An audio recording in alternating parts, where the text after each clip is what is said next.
Chers frères et sœurs, bonjour à tous et à toutes.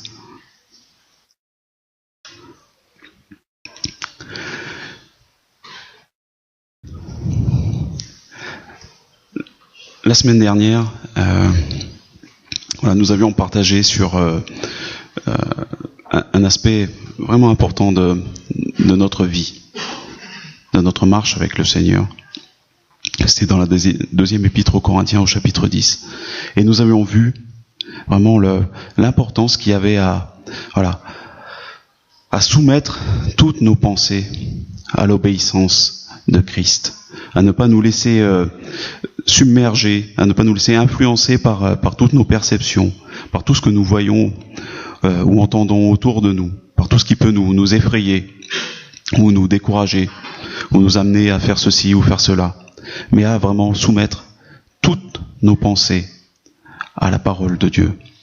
Et l'apôtre Paul nous disait que si nous marchons dans la chair, si nous marchons dans ce corps qui est faible, si nous avons tout notre passé, tout ce qui est dans nos têtes, tous nos traumatismes, toutes nos mauvaises expériences, toutes ces choses-là, c'est ça, marcher dans la chair.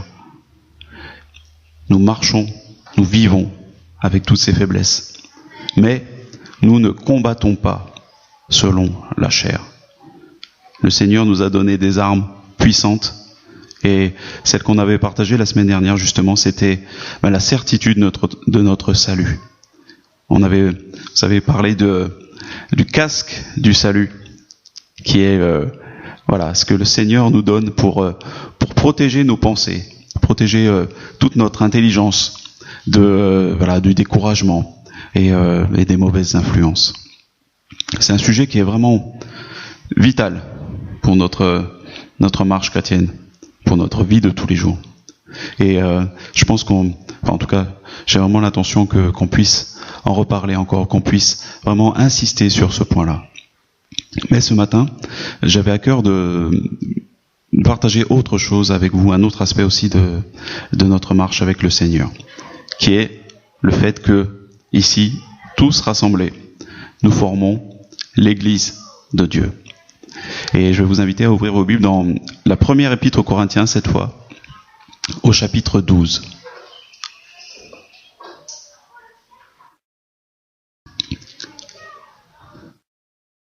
« 1 Corinthiens au chapitre 12.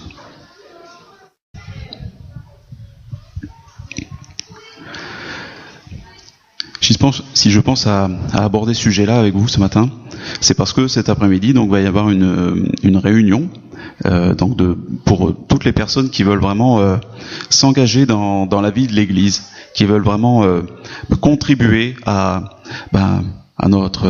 au développement de cette petite communauté, et de manière plus vaste encore, finalement au développement de toute l'Église dans le monde. Notre frère Alexis vient de partager un sujet probablement, je ne sais pas si cette personne au Soudan, je ne sais pas si c'est vraiment une sœur, mais en tout cas, c'est vrai que de par le monde, des millions et des millions de nos frères et sœurs sont persécutés, sont vraiment chaque jour dans l'angoisse, dans la détresse, à cause de leur attachement à Christ.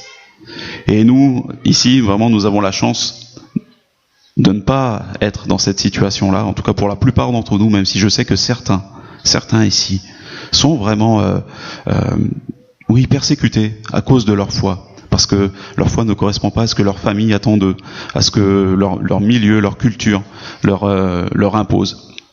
Et c'est vraiment un renoncement, c'est vraiment un prix très lourd à payer pour être enfant de Dieu. Mais, et c'est ça la bonne nouvelle, on a partagé le pain et le vin tout à l'heure, nous avons un sauveur qui est venu, un sauveur qui est puissant pour nous délivrer de toutes nos détresses. Et ce matin, rien que d'en parler, moi, ça me met en joie.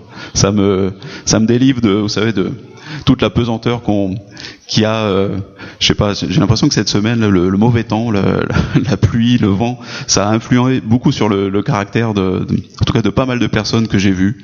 En tout cas, ça a commencé à influer aussi sur le mien.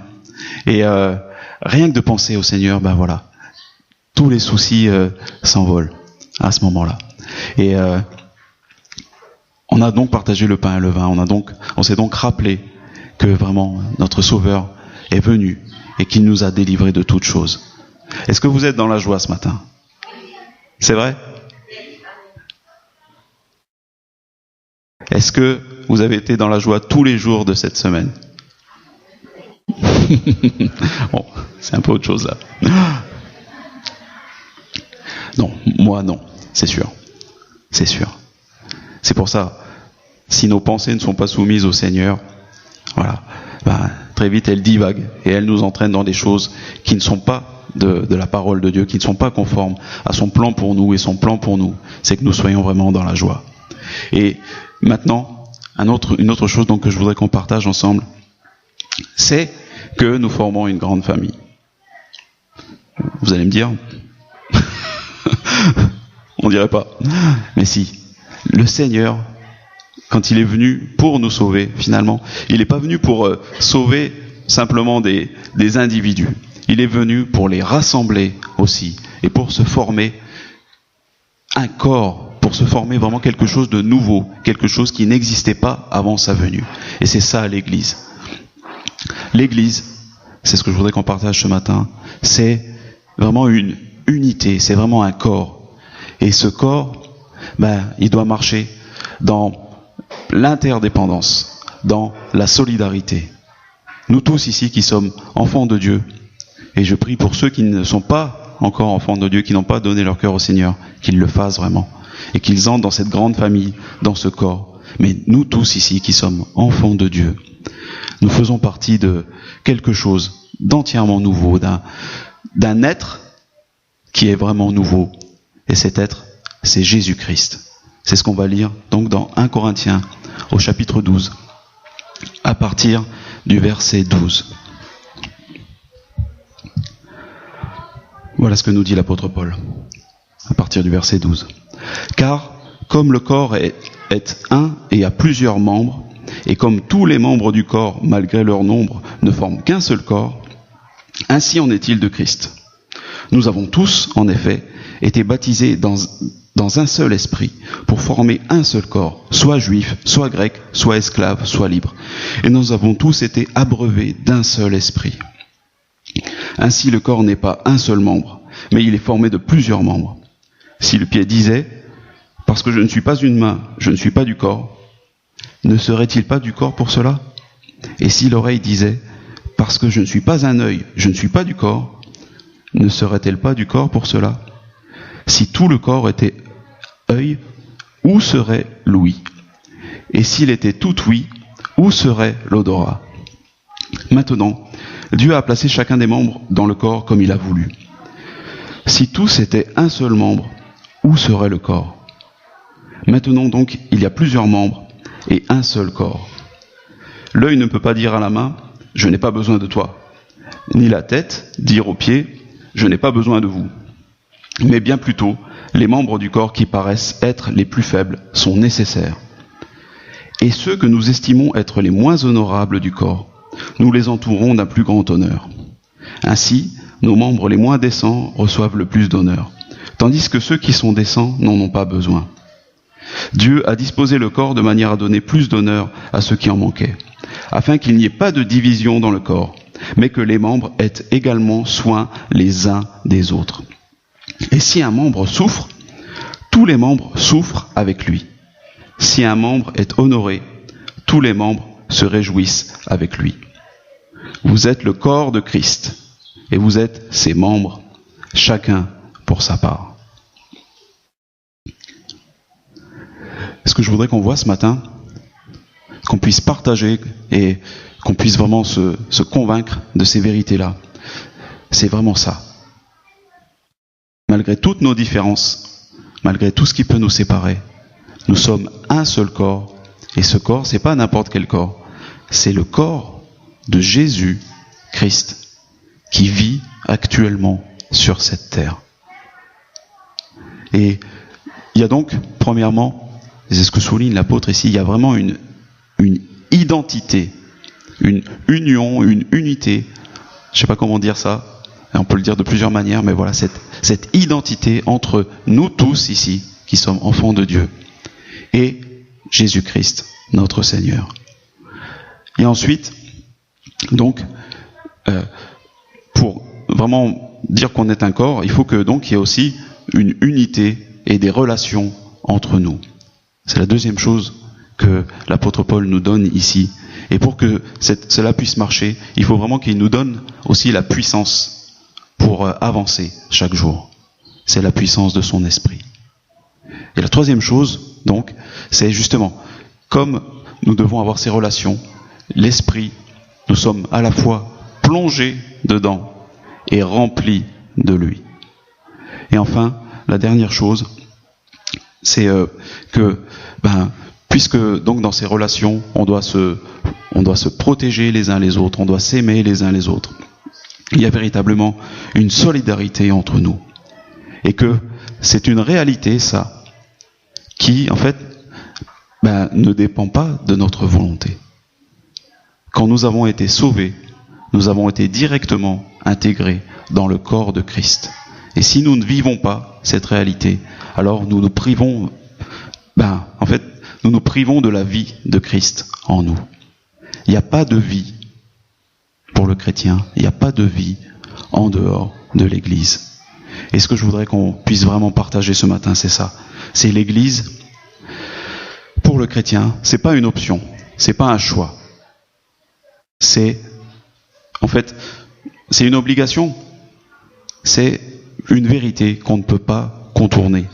Que si on ne la vit pas pleinement, alors notre vie se vide petit à petit de son sens et perd toute saveur, toute signification.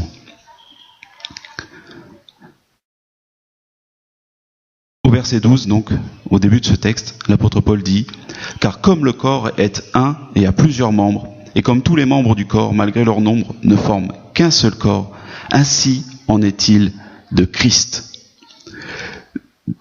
L'épître aux Corinthiens, la première épître aux Corinthiens en tout cas, elle a vraiment été écrite parce qu'il y avait énormément de divisions dans cette église de Corinthe. Vous savez, l'apôtre Paul, dans le livre des Actes, on voit qu'il est venu dans cette grande ville de Corinthe, qui était une des plus grandes villes du monde à l'époque, et qui était vraiment aussi une ville, comme c'était une ville très cosmopolite, et qui avait donc des ports, il y avait beaucoup de commerce qui se faisait entre plein de pays tout autour de Corinthe. C'était une ville aussi pleine de tout un tas de croyances diverses, et pleine de débauche, pleine d'impureté, pleine de malhonnêteté. Et les Corinthiens, qui ont cru au Seigneur, qui ont cru suivant la prédication de Paul et qui ont donné leur cœur à Jésus, ces hommes et ces femmes-là étaient aussi, et finalement ils n'étaient pas meilleurs que les autres. Ils étaient tirés d'un peu tous les milieux de la société de Corinthe à l'époque, et donc il y en avait plein qui venaient en étant donc d'anciens délinquants, d'anciens débauchés, vraiment des gens, pour la plupart d'entre eux en tout cas, qui n'étaient pas recommandables, qu'on ne prendrait pas, je pense, si on les voyait ce matin venir ici, qu'on aurait vraiment du mal en tout cas à accepter parmi nous. Et une fois que l'apôtre Paul est reparti, il est resté à peu près 1 an et demi à Corinthe, voilà, il y a tout un tas de divisions qui se sont produites dans cette église. Il y a d'autres, des faux croyants, des faux docteurs qui sont venus, qui ont commencé à raconter un peu n'importe quoi, qui ont dit que ce que Paul leur avait enseigné était faux, que l'évangile ce n'était pas simplement la foi en Jésus, mais qu'il fallait aussi faire des sacrifices, la circoncision, tout un tas de choses. Il y a tout un tas de mélanges qui se sont faits autour de cette église et qui ont fait que Paul, en étant loin, a vraiment été, quand il a reçu des nouvelles de ce qui se passait à Corinthe, il a vraiment été alarmé. Et il leur a écrit plusieurs lettres. Et cette lettre-là, elle commence en posant une question, tout au début de l'épître, le premier chapitre, verset 13, il demande, mais est-ce que Christ est divisé ? Il leur dit ça. Christ est-il divisé ? Tout de suite, le problème est posé ici, c'est la division. La division dans cette église entre plusieurs factions, plusieurs clans, suivant que les uns restent fidèles à Paul, les autres sont fidèles par exemple, il parle de Céphas, l'apôtre Pierre, on ne sait pas pourquoi, apparemment, il ne semble pas qu'il soit venu à Corinthe, voilà, et d'autres sont fidèles à tel ou tel docteur. Il y a vraiment tout un tas de clans qui se sont formés très très rapidement en quelques mois dans cette église. Paul pose tout de suite la question, mais est-ce que Christ est divisé. Et ici, il parle d'une chose, il dit, donc nous sommes tous un seul corps, bien qu'il y ait plusieurs membres. Et il dit donc, ainsi en est-il de Christ. Je ne sais pas si vous remarquez ce qui se dit ici, mais c'est Paul dit, quand il dit ainsi en est-il de Christ, il veut dire que en fait l'Église, cette Église-là qui est pleine de gens pas recommandables, en fait, elle est le corps de Christ. Elle est vraiment l'expression, la vie de Christ sur cette terre. Et pour nous aujourd'hui, on peut se dire à plus forte raison, si cette Église-là qui a tellement de problèmes, qui a tellement de choses en elle qui sont pas bonnes, si cette Église-là, Paul n'hésite quand même pas à leur dire qu'ils sont Christ, vraiment, qu'ils sont le corps de Christ sur cette terre. Alors, nous aussi, on peut se considérer comme ça. Je pense que ça devrait être vraiment un encouragement pour nous. Ça devrait être une pensée qu'on ne devrait pas oublier. Nous ne sommes pas seuls en tant que chrétiens. Nous sommes liés les uns aux autres dans un corps, véritablement un corps, avec des organes, avec des membres, avec tout un tas d'éléments qui fonctionnent les uns avec les autres, qui ne peuvent pas fonctionner séparément les uns des autres. Nous sommes vraiment un corps, et ce corps, c'est pas n'importe quel corps, c'est le corps de Jésus. Jésus, vous savez, est venu marcher sur cette terre. Il a vécu pendant un peu plus de 30 ans ici, avant d'être crucifié. Il est ressuscité, il est monté au ciel. Mais maintenant, Jésus a toujours un corps vivant sur cette terre. Et ce corps, c'est nous tous. Vraiment, chers frères et sœurs, je voudrais que vous puissiez réfléchir, vous puissiez méditer sur cette vérité, cet aspect, je pense, de notre vie chrétienne dont on ne se rend pas suffisamment compte. Si vraiment, chaque jour, nous étions convaincus, vraiment convaincus que chacun de nous sommes un petit élément d'une assemblée, une église, qui est elle-même un élément d'un corps beaucoup plus grand, mais qui est quand même un élément vital de ce corps. Si chaque jour nous étions convaincus de cette pensée, je pense que notre marche serait vraiment différente. Je pense que la première chose, c'est que nous ne nous sentirions jamais seuls. Nous saurions que nos frères et sœurs sont vraiment, je dirais, plus que des frères et sœurs humains. Je ne sais pas si vous avez des frères et des sœurs. Moi, en tout cas, j'ai une sœur. Et d'ailleurs, hier, c'était la baby shower, donc bientôt, je vais être tonton. Mais ma sœur, quand on était petit, elle avait 5 ans de moins que moi. On s'entendait pas bien.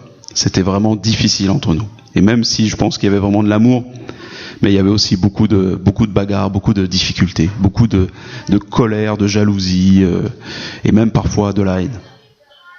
Et peut-être que vous avez aussi des frères et des sœurs, des cousins, des gens très proches, des parents aussi, que vous devriez vraiment aimer de tout votre cœur, que vous devriez vraiment chérir.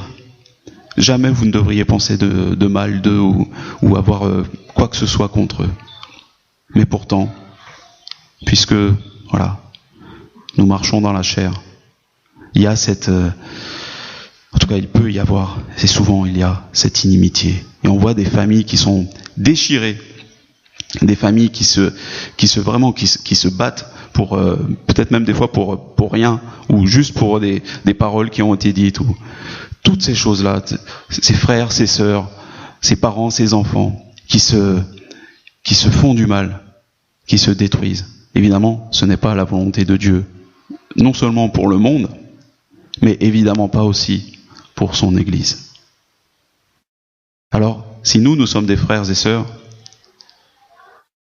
c'est vraiment dans l'amour, c'est vraiment dans le respect mutuel, c'est vraiment en n'ayant aucune jalousie, aucune rancœur que nous devons vivre. Et justement, cette épître aux Corinthiens, la plus grosse partie de l'épître, elle est écrite à cause de ça, à cause de ces divisions, à cause de ces jalousies, à cause de tous ces sentiments qui ne viennent pas de Dieu, mais qui viennent de notre cœur pécheur.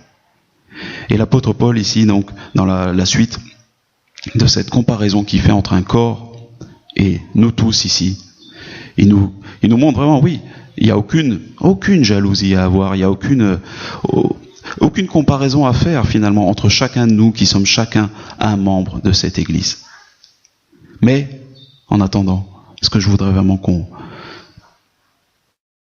puisse faire rentrer justement dans nos pensées, cette pensée que nous devons soumettre au Seigneur, c'est qu'il y a vraiment une identité entre Jésus qui est au ciel et nous tous qui sommes encore sur cette terre, encore dans ce corps mortel-là, mais qui faisons partie d'un corps qui lui est immortel, le corps de Christ sur cette terre. Nous sommes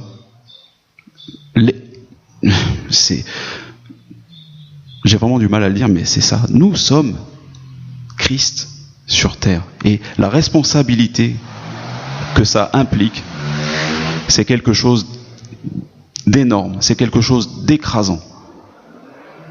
Pour pouvoir y arriver, pour pouvoir véritablement ne pas déshonorer notre maître, celui qui est la tête du corps, mais qui est lié à nous.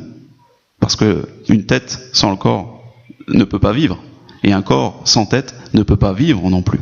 Donc là, finalement, la vie de Jésus elle-même, actuellement, elle n'a pas de sens si l'Église n'est pas vivante, si l'Église ne lui obéit pas, si l'Église vraiment n'est pas liée à lui à chaque instant.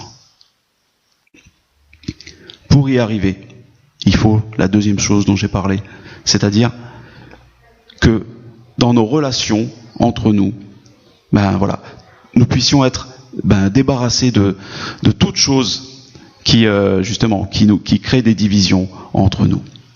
Et c'est ça que l'apôtre Paul développe dans la plus grande partie du texte qu'on a lu, quand il dit voilà, si chacun de nous est différent, chacun de nous a reçu des dons différents.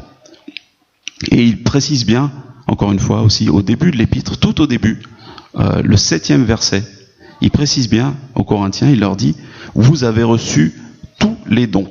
Il ne vous manque aucun don. » Parce qu'en fait, ce qui a motivé aussi le fait que cette lettre a été écrite, c'est parce que les Corinthiens voulaient tous avoir des dons nouveaux, des dons supérieurs.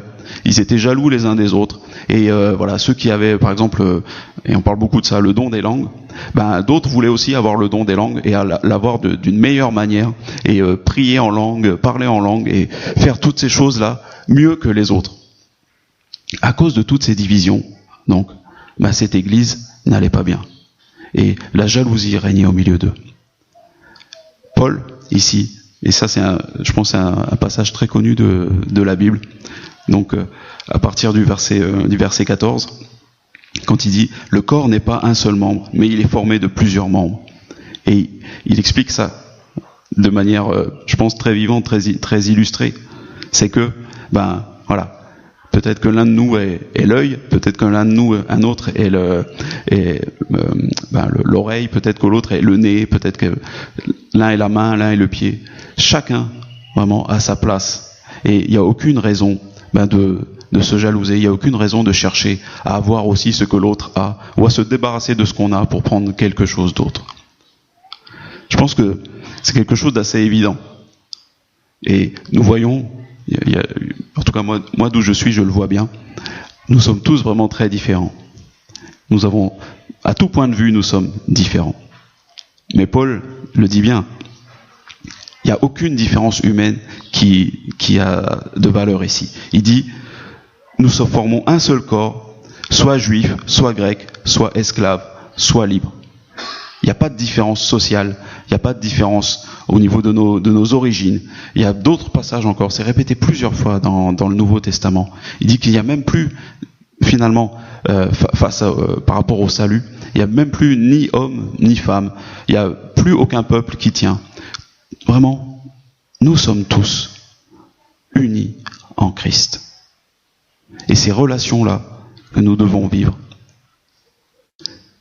c'est une relation vraiment d'interdépendance, une relation de solidarité.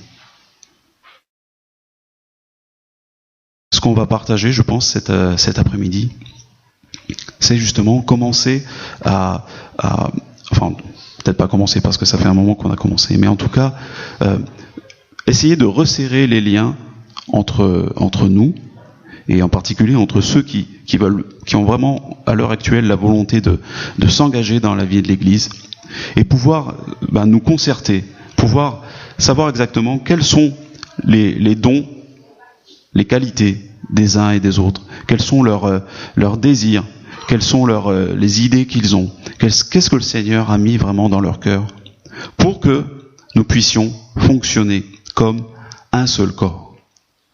Vraiment, j'ai parlé tout à l'heure de la baby shower là, qui a eu lieu hier. Je pense que la plupart, enfin plusieurs en tout cas des femmes là qui sont présentes ce matin y ont assisté, et il me semble que ça a été un bon moment. Je sais pas si je me trompe. Oui. Je pense que il y a peut-être eu un peu des déceptions, je sais pas, mais globalement, ça a été un moment où, ouais, je vois. Ok, ça a été un moment, où cette unité-là dont on parle ici, cette complémentarité, cette solidarité, a pu un petit peu commencer à s'exprimer, a pu commencer à jouer. Et ce qui est encourageant aussi, c'est qu'il y avait, je pense, une bonne dizaine de femmes. Combien ? 8. Il y avait 8 personnes, 8 femmes qui ne connaissent pas le Seigneur, qui étaient présentes pendant ce moment-là. Et le témoignage qui a été donné par l'unité qu'il y a eu entre les femmes de l'Église qui ont participé à ce moment, ça vaut vraiment, je pense, ça vaut peut-être plus que tous les bons moments qu'on pourrait passer sur cette terre. Peut-être que à partir de cet après-midi, ce moment qui a été partagé, peut-être que dans ces 8 personnes, dans ces 8 femmes, il y a une graine qui a été semée, et un jour, je sais pas, peut-être dans 6 mois, ou peut-être dans 2 ans, dans 10 ans, dans 20 ans, cette graine va germer, et ça va les amener à donner leur cœur au Seigneur. Le souvenir de l'unité qu'il y a eu, de la joie qu'il y a eu entre nous, de cette entente, de cette solidarité qu'il y a eu malgré toutes les différences, malgré toutes les raisons qu'on aurait de s'énerver parce que il y en a une qui fait pas ce qu'elle devait faire, ou qui a pas apporté ce qu'elle devait apporter, ou quelque chose comme ça. Malgré toutes ces raisons-là, c'est l'amour fraternel qui l'a emporté. Et cet amour, c'est Christ qui le met dans nos cœurs. Nous sommes tous différents, mais nous avons tous notre rôle à jouer. Que ce soit dans un groupe de dames, ou je sais pas, dans un groupe d'hommes, si un jour il y a un groupe d'hommes dans l'église, ou dans telle ou telle activité, tel ou tel ministère, telle ou telle chose que nous faisons, ou bien tous ensemble, ici quand nous sommes rassemblés le dimanche. Cette solidarité-là, cette unité-là, il faut vraiment qu'elle puisse se développer entre nous. Et c'est la raison donc de cette réunion que nous avons planifiée pour cet après-midi. En tout cas, c'est une des raisons. Et c'est le but vers lequel je voudrais que nous puissions petit à petit marcher. Mais je disais tout à l'heure que, puisque nous sommes le corps de Christ, puisque nous devons donc marcher dans l'unité, marcher dans la bonne entente, il y a des obstacles qui vont se dresser contre nous. Et pour les surmonter, il faut vraiment une puissance qui ne vient pas de nous. Le Seigneur ne nous demande pas de faire quelque chose d'impossible. Toute la Bible, vous savez, tout l'Ancien Testament en particulier, c'est la démonstration de ça. On peut donner les meilleures lois aux hommes. On peut donner vraiment les directives les plus précises.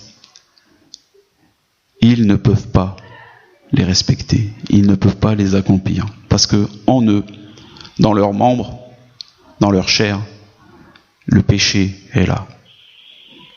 Et la Bible est très claire là-dessus.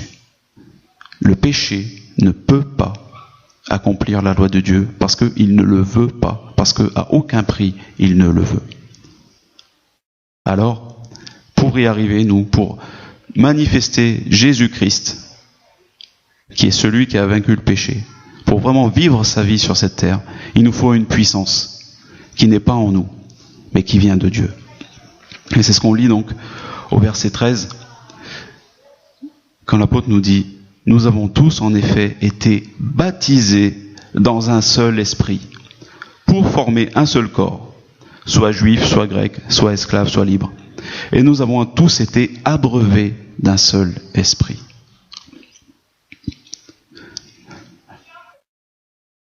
L'autre grande vérité que nous ne devons jamais oublier, c'est celle-là.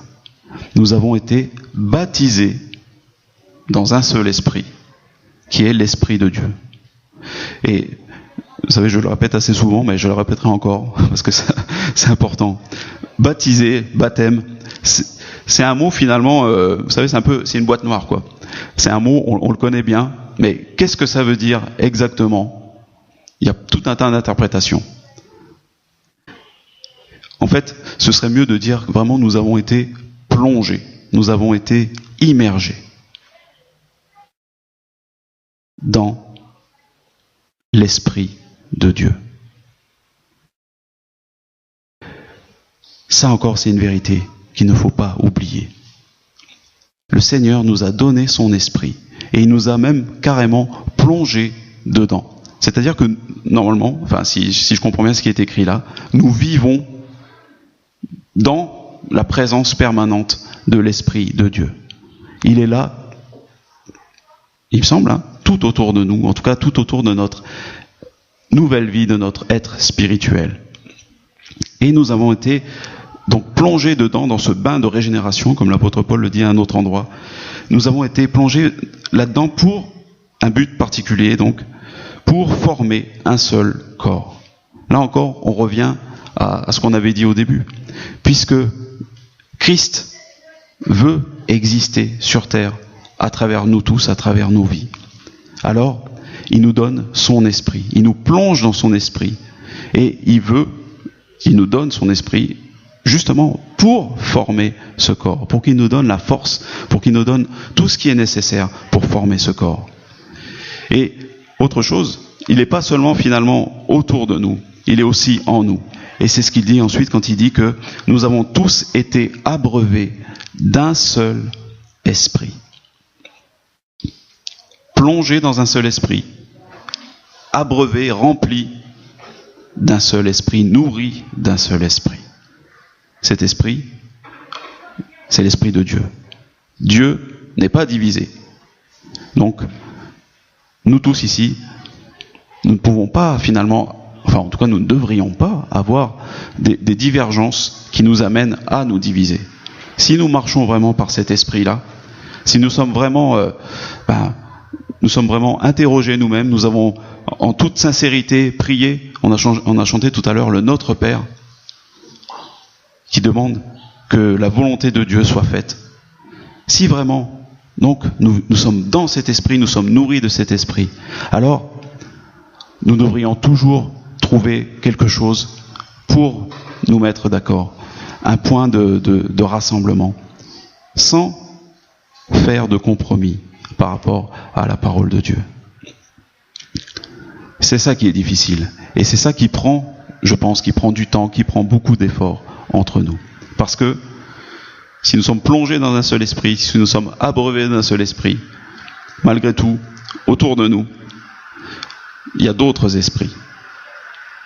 Peut-être même en nous encore, il y a des restes de toutes les choses du passé, de tous les liens que nous avons pu avoir, de toutes sortes de pensées, d'impressions, les traumatismes, toutes ces choses-là, les addictions qui restent encore attachées en nous, qui restent encore sous forme de vestiges, mais qui peuvent être quand même puissants, qui peuvent être quand même vivaces en nous. On en revient encore à ce que je disais tout au début. Voilà. Il faut apprendre petit à petit à soumettre nos pensées à la pensée de Christ, à soumettre notre esprit à l'esprit de Dieu, pour que tout ce qui n'est pas de son esprit, tout ce qui n'est pas de lui, puisse être éliminé, puisse être chassé. Concrètement, pour nous ici, ça se manifeste par la communion fraternelle. Ça se manifeste par apprendre à petit à petit à vivre les uns avec les autres, à travailler les uns avec les autres, à partager, à vraiment nouer des liens, à tisser vraiment quelque chose des relations qui sont nouvelles. Ce sont des choses qui sont parfois difficiles. On peut être, comme moi, timide, on peut avoir été blessé, on peut être, intimidé par certaines personnes. Toutes sortes de choses, toutes sortes de pensées sont là. Mais il faut vraiment avoir cette confiance-là, puisque nous vivons dans l'Esprit de Dieu, puisque il nous a donné son Esprit, qu'il est en nous, que nous sommes abreuvés de lui. Il n'y a pas de raison pour que nous n'y arrivions pas, pour que cette unité-là, elle se développe et qu'elle devienne vraiment de plus en plus véritable, de plus en plus active tout autour de nous, au milieu de nous.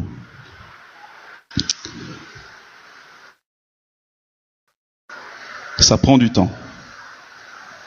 C'est quelque chose qui demande beaucoup d'efforts, beaucoup de patience, beaucoup de persévérance, beaucoup de sensibilité, de délicatesse.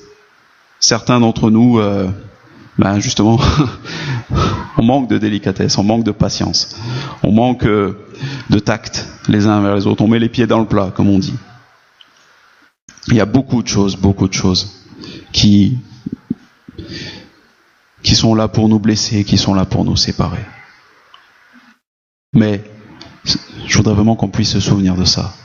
La puissance de l'Esprit qui est en nous, la puissance de l'Esprit qui est entre nous, dans laquelle finalement, puisque chacun de nous est baigné, nous sommes tous baignés dedans, tous ensemble comme un corps.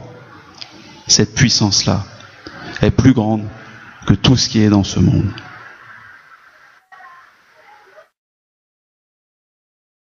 Il faut le vivre. Et c'est encore pour ça que nous sommes rassemblés ce matin. Et c'est encore pour ça que je voudrais vraiment qu'on puisse se voir plus régulièrement pour apprendre à nous connaître et pour apprendre en servant ensemble, en partageant ensemble, à développer ce lien-là entre nous, ce lien de l'esprit, cette solidarité entre nous. Et c'est, je pense, c'est le dernier point que je voudrais qu'on puisse aborder ici, c'est que l'Église, le corps de Christ, son but, finalement, c'est pas d'avancer, d'être performant à tout prix. L'Église ne fonctionne pas comme le monde. Vous savez, on parle beaucoup là de toutes les entreprises, par exemple, qui pour être compétitives, n'hésitent pas à polluer, n'hésitent pas à pressurer leur personnel, n'hésitent pas à faire toutes sortes de choses, souvent à la limite de la légalité, et souvent aussi, franchement, illégales. Il y a tellement de choses mauvaises qui se passent dans ce monde, tellement de choses qui sont liées au fait que, puisqu'on est en concurrence avec d'autres, il faut être dur, il faut avancer à tout prix. C'est vraiment marche ou crève. C'est ça la règle qui préside au fonctionnement de ce monde. L'Église, elle, n'est pas de ce monde. Si nous vivons dans ce monde-là, nous ne sommes pas appelés à marcher de cette manière. Et c'est ce que l'apôtre Paul nous dit à partir du verset 22 quand il dit « Les membres du corps qui paraissent être les plus faibles sont nécessaires. Et ceux que nous estimons être les moins honorables du corps, nous les entourons d'un plus grand honneur. Ainsi, nos membres les moins décents reçoivent le plus d'honneur. » C'est peut-être quelque chose de difficile à comprendre, mais parmi nous, et je pense que personne n'est à l'abri d'une chute, parmi nous, certains ont peut-être chuté. Ou certains ont chuté dans le passé et sont toujours écrasés par le poids de ce qu'ils ont fait, par le poids de ce qui s'est passé. Parmi nous, certains ne sont pas décents. Le Seigneur,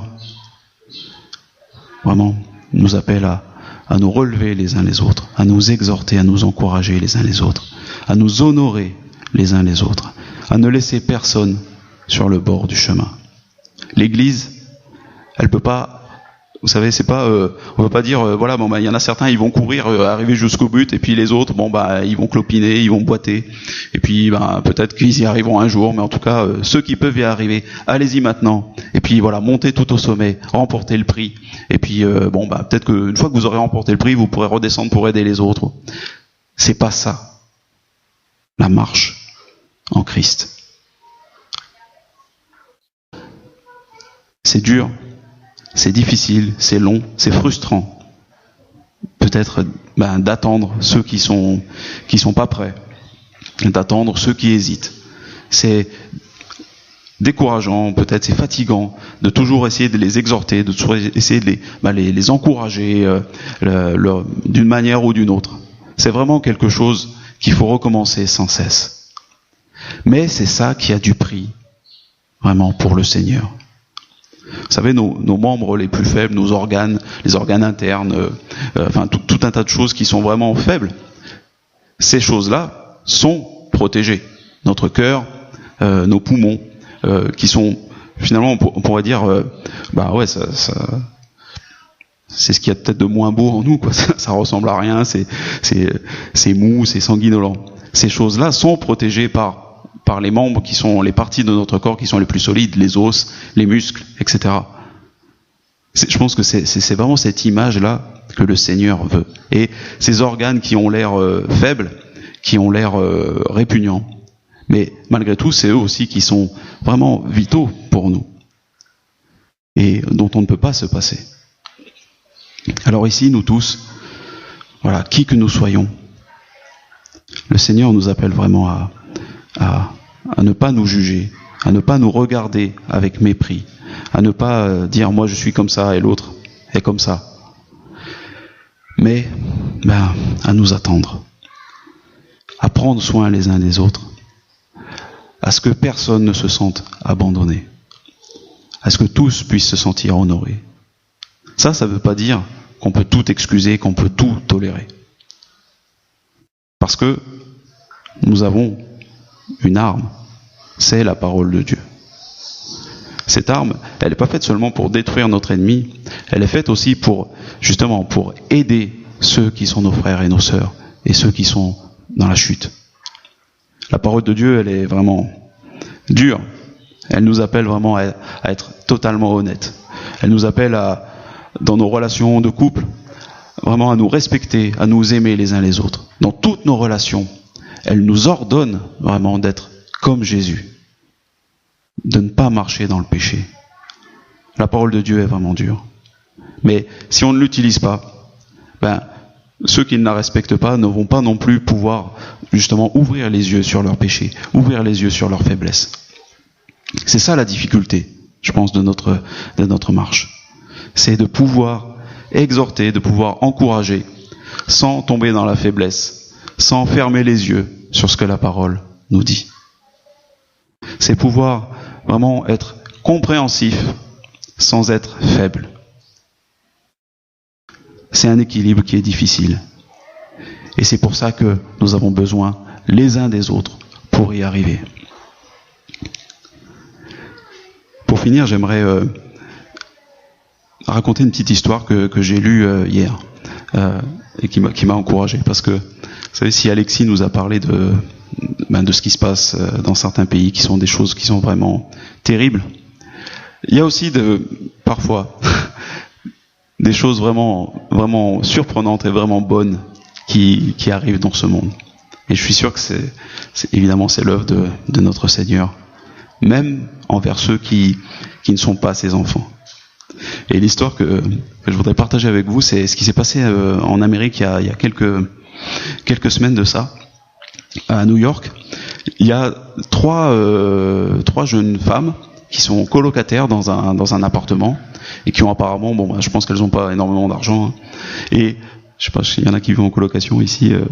En général, on vit en colocation quand on n'a pas les moyens de vivre tout seul. Et en particulier, elles n'ont pas forcément les moyens de s'acheter des beaux meubles.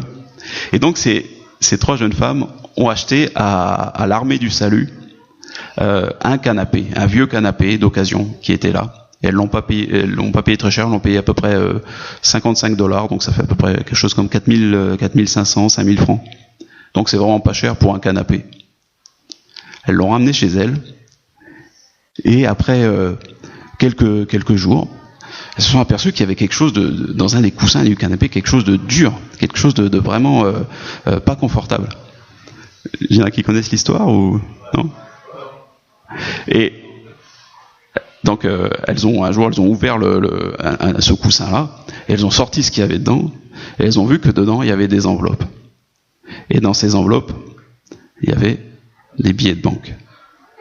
Et en comptant ces billets de banque, il y avait à peu près 41 000 $ américains, donc ce qui fait quelque chose, ça fait pas loin de 4 millions CFP. Il y avait ça dans ces enveloppes. Je sais pas si vous imaginez pour 3 jeunes femmes qui vivent dans la banlieue de New York en colocation. Bon, si on partage en 3, ça fait 1,3 million chacune. C'est pas mal, quoi. Ça peut aider à démarrer dans la vie.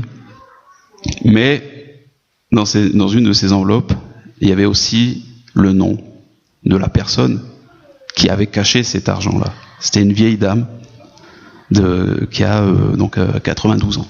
Donc vraiment une très vieille dame.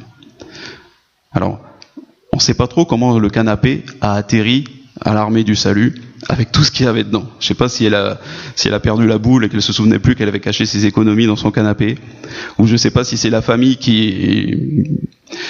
en tout cas apparemment c'est sa famille, ses enfants, ses petits-enfants qui ont pris le canapé, qui l'ont fourgué à l'armée du salut. Donc je ne sais pas exactement ce qui s'est passé dans cette famille pour en arriver là. Mais en tout cas, ce qui s'est passé pour les 3 femmes là qui ont trouvé cet argent, c'est qu'elles ont ramené cet argent. Elles l'ont ramené à cette dame, parce qu'il y avait son nom, son adresse, elles l'ont retrouvé. Elles lui ont ramené cet argent, qui leur aurait été certainement très utile. Et en fait, finalement, puisque le canapé avait été certainement payé cash, donc il y avait certainement pas de traces pour les retrouver. En tout cas, elles auraient pu nier si quelqu'un était venu. Enfin bref, elles auraient pu garder cet argent et puis se mettre d'accord toutes les 3 sur un mensonge, et puis voilà. Elles ne l'ont pas fait. Elles ont ramené ça à la vieille dame, qui a été vraiment folle de joie. Je ne sais pas si la mémoire lui est revenue à ce moment-là ou quoi. Mais en tout cas, elles ont fait quelque chose, je pense, de vraiment chrétien. Elles ont eu confiance qu'en rendant cet argent, elles ne faisaient pas quelque chose de stupide. Parce que la tentation est là, et la tentation elle est énorme. Elles ont confiance que si elles rendaient cet argent à cette dame, je sais pas, certainement quelque chose de bien allait leur arriver, quelque chose de meilleur que tout ce qu'elles auraient pu acquérir avec cette somme. L'article ne dit pas du tout si elles sont chrétiennes. Je sais pas si elles sont chrétiennes, ces 3 filles. Mais ce qui m'a touché là-dedans, c'est évidemment il y a cette belle histoire, quoi, cette honnêteté, ces sentiments-là, ce comportement qui est vraiment conforme à ce que le Seigneur nous demande. Mais il y a autre chose. C'est que elles sont 3. D'accord ? C'est pas une personne toute seule qui a acheté le canapé, puis qui a trouvé l'argent, et puis qui l'a gardé pour elle. C'est pas non plus justement une des 3 qui a tout de suite vu l'argent, et puis qui aurait pu le dissimuler, et puis ne rien dire aux 2 autres. Et puis voilà, c'est elle qui avait tout le bénéfice de ce qu'il y avait dans le canapé. Je sais pas exactement les détails, je sais pas comment ça s'est passé, mais en tout cas, ces 3 filles, elles se sont mis d'accord pour faire ça, pour rendre cet argent, pour faire ce sacrifice, vraiment ce sacrifice. Et Jésus dit, vous savez, là où 2 ou 3 sont assemblés en mon nom, je suis au milieu d'eux. Une église, ça commence là où 2 ou 3 personnes sont assemblées au nom de Christ. Pour moi, cette petite histoire-là, c'est une image de l'église. Donc je ne sais pas si elles sont chrétiennes. Mais je sais une chose, c'est que quand 3 personnes arrivent à s'entendre pour faire quelque chose d'aussi difficile, quoi, quand même de se débarrasser de cet argent, enfin de ne pas le garder pour soi, quoi. C'est que vraiment, voilà, au fond de leur cœur, il y a quelque chose de bon. Et si des païens ont réussi à faire ça, à combien plus forte raison, nous, on devrait faire des choses encore plus fortes que ça. Vous savez, il y a une parabole, quand Jésus dit que bien souvent, les enfants de ce monde, les enfants des ténèbres, sont beaucoup plus avisés que les enfants de lumière dans la gestion de leurs biens, dans la gestion de leur temps, dans tout ce qu'ils font. Et cette histoire-là, cet exemple-là, je voudrais vraiment que ça puisse nous encourager, nous, en tant qu'Église, c'est-à-dire en tant qu'un groupe de personnes qui ont été rachetées par Jésus, qui ont été tirées du monde par Jésus, qui ont été intégrées dans son corps pour toujours, et qui maintenant sont baignés par son esprit, sont remplis de son esprit, et devraient vraiment marcher tous les jours dans la joie, dans la paix, dans la persévérance, dans vraiment l'encouragement permanent, dans l'honnêteté, dans une confiance totale que même si nous perdons quelque chose, le Seigneur est là pour nous donner quelque chose de meilleur, pourvu que nous marchions vraiment en conformité avec ce qu'il nous dit. Je voudrais vraiment que cette histoire-là, ça puisse nous servir d'encouragement à nous pour tous les sacrifices que le Seigneur nous demande de faire. Vraiment, si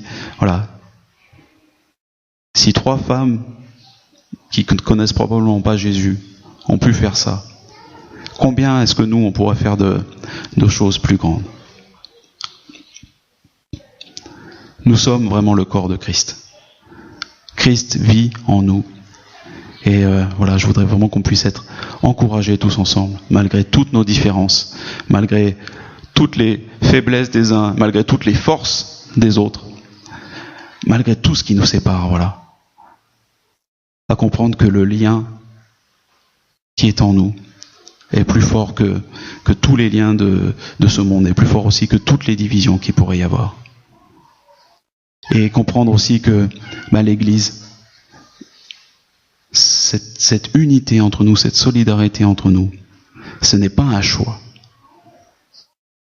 Le Seigneur nous a sauvés pour former l'Église, nous a sauvés pour marcher ensemble dans cette unité, dans cette solidarité. Alors, simplement pour cette réunion qui va avoir lieu cet après-midi. Donc, ça s'adresse surtout évidemment à ceux qui sont membres de l'association de l'Église. Parce que ça, c'est pour des raisons légales, on est obligé de se constituer en association. Mais vraiment, je voudrais inviter toute personne, même si elle n'a pas pu être membre, ou si pour une raison ou pour une autre, elle ne veut pas être membre, mais toute personne qui appartient au Seigneur, qui a donné son cœur à Jésus, et qui est consciente que le Seigneur l'appelle maintenant à vivre pleinement dans l'Église, à ce qu'on s'entraide, à ce qu'on partage, à ce qu'on s'aime dans l'Église. Tous ceux et celles qui sont qui auraient à cœur de faire prospérer notre petite assemblée sont aussi invités cet après-midi à 14h30 ici même. Alors je pense qu'on a le temps de rentrer chez soi. On a le temps d'aller fouiller dans son canapé ou dans son matelas pour voir si par hasard je sais pas si vous l'avez acheté neuf ou si vous l'avez acheté d'occasion. Voilà. Mais si vous avez à cœur vraiment de contribuer à notre vie commune, de contribuer à la marche de Jésus sur cette terre, à travers nous tous, vous êtes les bienvenus cet après-midi, donc à partir de 14h30. Je vais prier. Seigneur notre Dieu, tu vois, tu nous dis que nous sommes tous le corps de Christ et que nous sommes tous membres de ce corps et que nous avons tous notre part à faire. Tu nous dis que nous sommes tous vraiment solidaires les uns des autres et même que si l'un de nous souffre, en fait nous tous, nous en sommes affectés, que nous le voulions nous ou non. Seigneur, aide-nous vraiment à vivre cette vérité-là, que nous puissions tous nous regarder comme tes enfants, qu'il n'y ait aucune division, aucune jalousie entre nous, aucune rancœur, et que s'il y a des sujets de mécontentement, des sujets de discorde, des blessures entre nous, que nous puissions nous parler, que nous puissions vraiment ouvrir nos cœurs l'un de l'autre, que nous puissions nous pardonner les uns les autres, que nous puissions vraiment faire place nette, et pour que ce soit Jésus qui vive à travers nous, et que le monde en soit changé, Seigneur. Viens nous en aide, tu vois, c'est tellement difficile, c'est impossible, Seigneur. Aide-nous à prendre conscience de ça, que tu es là tous les jours, vraiment pour nous, que tu nous abandonneras jamais, que ton esprit est là sans cesse pour nous, qui nous parle sans cesse, qui nous fortifie sans cesse, que nous avons simplement besoin de lui faire confiance et de marcher par sa grâce. Seigneur, tu vois, je te remets nos cœurs, je te remets aussi tous nos frères et sœurs qui ne sont pas là aujourd'hui, en particulier Philippe et Hazel, que tu les bénisses là où ils sont, que tu les encourages, qu'eux aussi ils puissent porter un message vraiment de paix et d'unité et de solidarité partout où ils vont aller. Je te remets aussi notre frère Isaiah avec son épouse Ghislaine. Là aussi, viens leur en aide, Seigneur. Et que nous tous, vraiment en toute simplicité, on puisse abandonner tous nos fardeaux, abandonner toutes nos craintes, qu'on puisse se soumettre vraiment à ta parole et qu'on puisse vivre pleinement dans l'Église, comme un corps et pas comme un club qui se réunit, pas comme un groupe qui se rassemble de temps en temps et puis après qui se disperse et qui ne pense plus les uns aux autres. Aide-nous vraiment à vivre cette vie de corps. C'est notre prière au nom de Jésus, notre Sauveur. Amen. Merci.